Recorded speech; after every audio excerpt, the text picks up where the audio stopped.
Good morning, James. It is Monday. What is it? March 15, 2021. It is about 7 o'clock in the morning, and in just 2 short hours, the hearing in front of the landlord and tenant board, the tribunal hearing, will be commenced. James, this means that in 2 short hours, I will know if I were successful in saving justice. It is still March 15, 2021. It is obviously still before 9 o'clock in the morning, because at 9 o'clock I am supposed to sit in front of my computer anxiously awaiting this tribunal hearing, except that I'm not anxious. To paraphrase James Comey, because in my world everything is about James Comey, I am confident. I am confident that we will be able to save justice today, for the simple reason that we come prepared. Jeff and I worked literally through the night to get our rebuttal ready. I am confident because I surround myself with competent people. And I learn from the very best.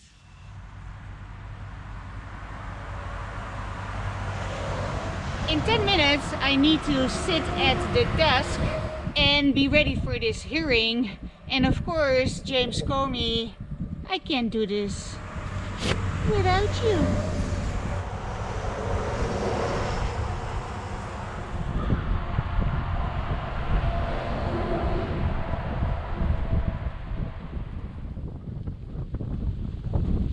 It is about 20 after 10. Madam Chair just called for what she called health break. She seems like a really confident and competent woman that is not taking any crap from anybody.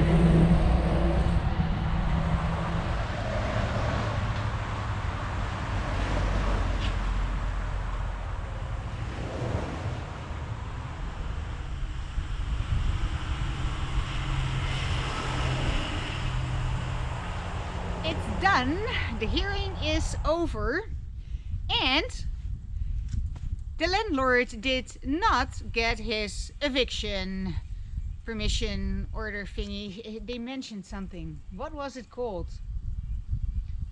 An order to evict, perhaps? Because the tribunal was simply running out of time by the time our case came around the second time, because the lawyers of the plaintiff had not done their homework, right? We were called at the beginning of this hearing, but because they didn't do their homework, we were now at the absolute very end. And there was no more time to properly hear us. As a matter of fact, she refused to hear us. I have to admit that I was surprised by the change in her demeanor throughout the whole hearing, and it's a very interesting process because you're kind of virtually gathered, and sometimes people come in and out and you actually see a person, but most of the time it's just voices, and case by case is being heard. And this is evictions, a lot of details about people's lives, phone numbers are being exchanged. Meanwhile, all these complete strangers are sitting in, listening to your case while they are waiting to be called forward. And you have absolutely no idea when that will be, so you have to sit basically through every case.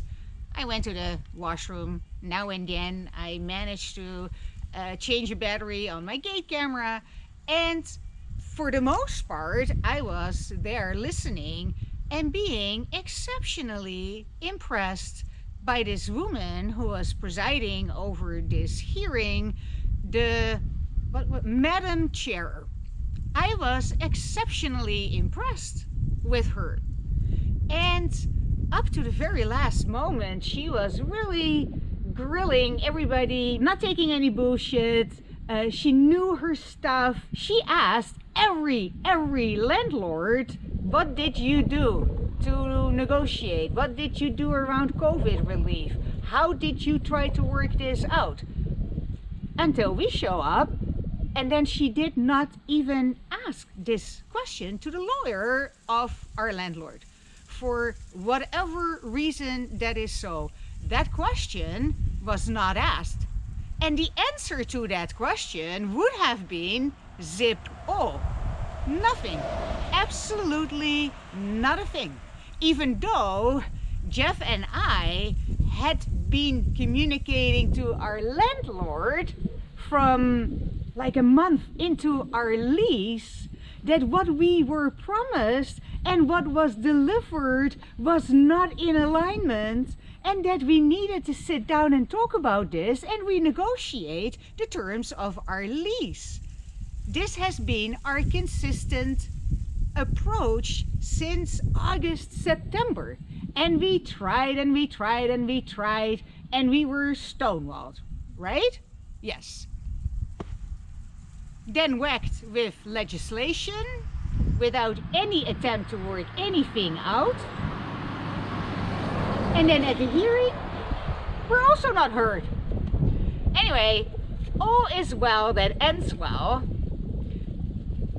Even though this looks like a little bit unsatisfying, at least we're not being evicted. That's good, right? That's a good thing.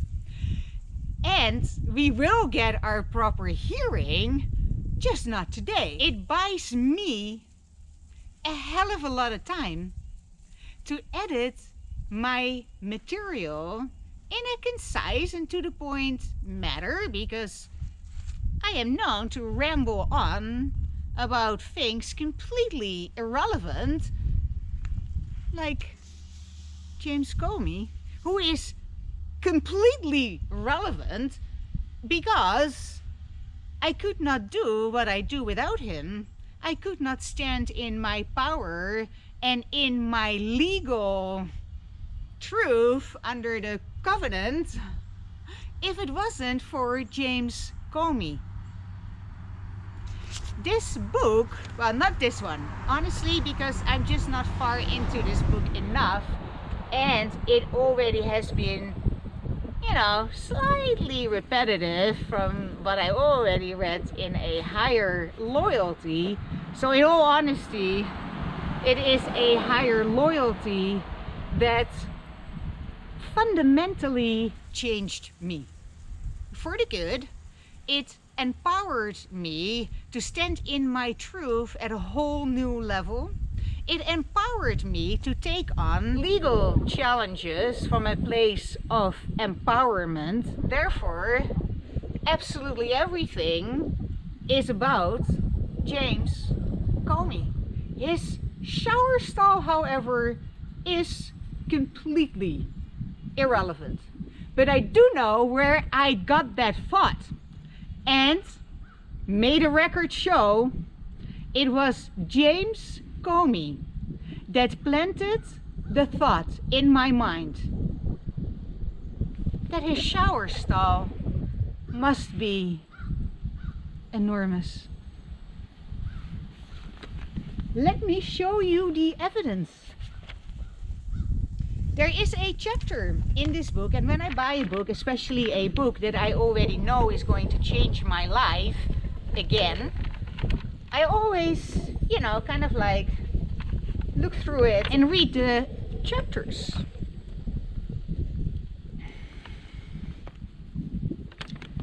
First, I thought that my inappropriate thoughts about James Comey were planted in my mind by another great mind that I consider a teacher and that has changed me and who I am as a YouTube creator for sure, Randy Rainbow.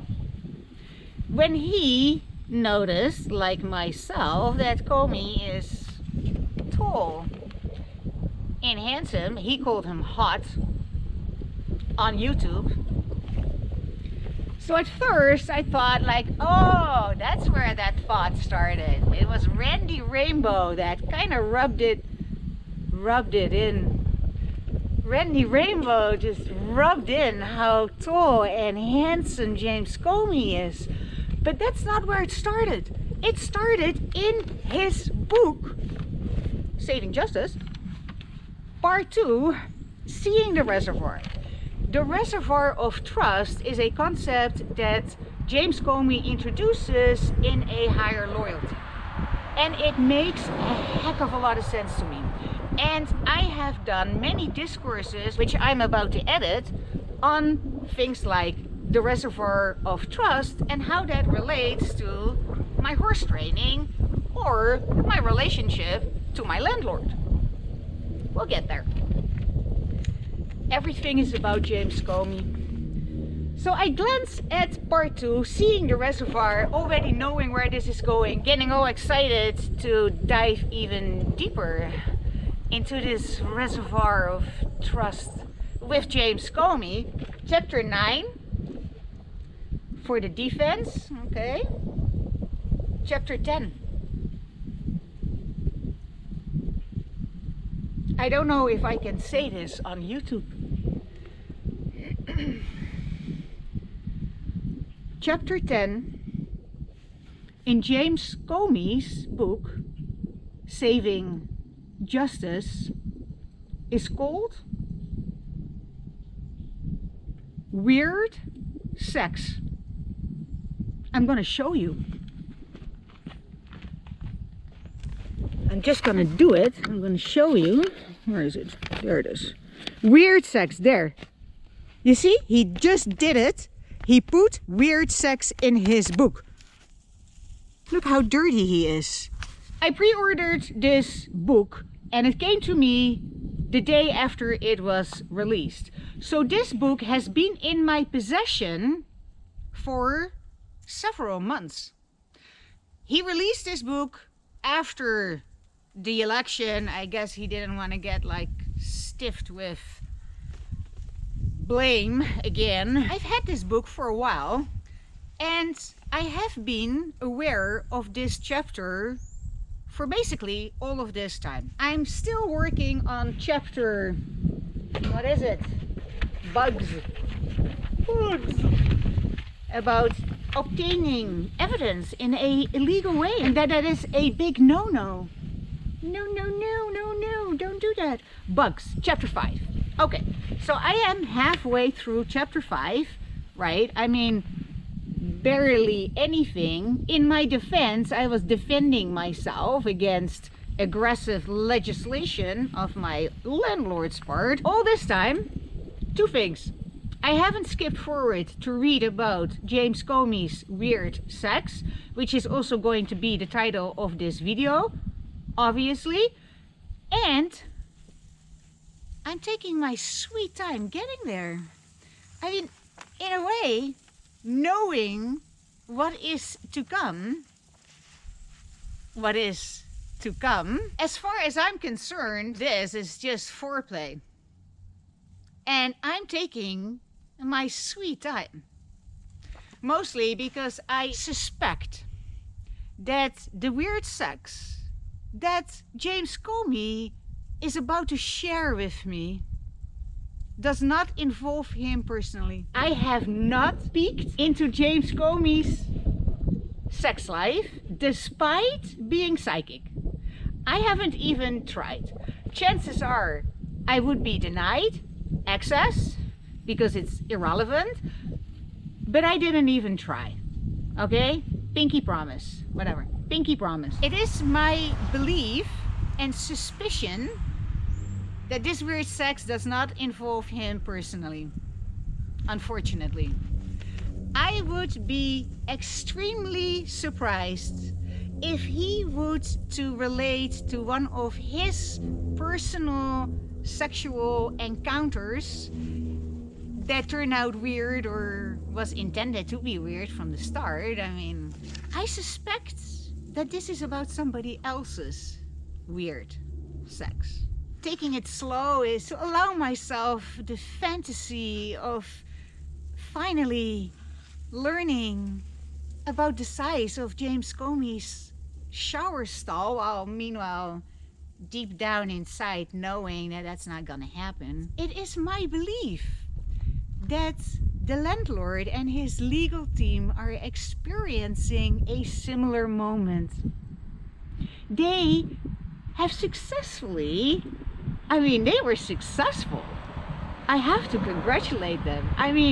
Listen, if you deserve a spanking, you get a spanking.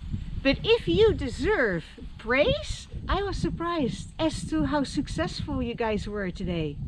And I just want to congratulate you and say, well done.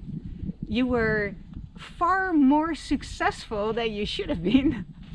It's nice, good. I'm happy for you guys. I really am. And I am looking forward to the actual hearing, because we were not heard, right? And no evidence was looked at. They didn't ask you about, hey, what did you do for COVID-19? Right? What she asked you to go get when you couldn't produce it. So all of that will still come forward when we get the real hearing. Meanwhile, what has been legitimized, and I am so happy, Kevin, that you bothered to actually mention my videos. I thought that was very sweet. And that was the video in which Shane Bagay, our landlord, drove by and opened the gate as his little harassment tactic. Remember that one? That was in that video, the very first time I caught it on camera. So I am exceptionally happy that you chose that video in particular to legitimize all my videos that I am now going to edit and submit to the board for the actual hearing. And I will post them on YouTube as I am cranking them out. I am looking forward to finally telling my story, knowing that I will have a captive audience when the real hearing is being carried out, because all of my material supporting my case will be submitted to the board to be reviewed in support of our case. All of it. Every last salacious moment that I have all recorded, and that is for the most part already on YouTube.